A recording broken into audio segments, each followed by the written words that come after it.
High বন্ধুরা, কেমন আছো? আশা করি ভালোই আছো। দেখো, আমাদের এখানে সন্তোষী পুজো হবে।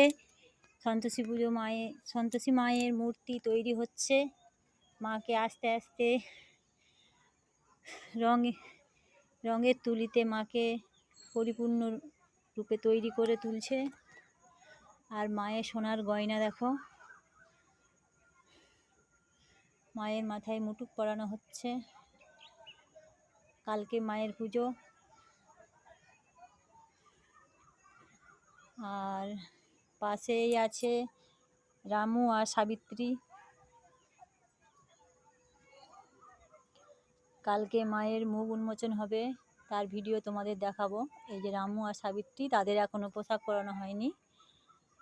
আর আমাদের বাড়ির সামনেই ক্লাবের পুজো হচ্ছে। সবাই ভালো থাকবে, পরের ভিডিও আনছি। ভালো থাকবে, টাটা।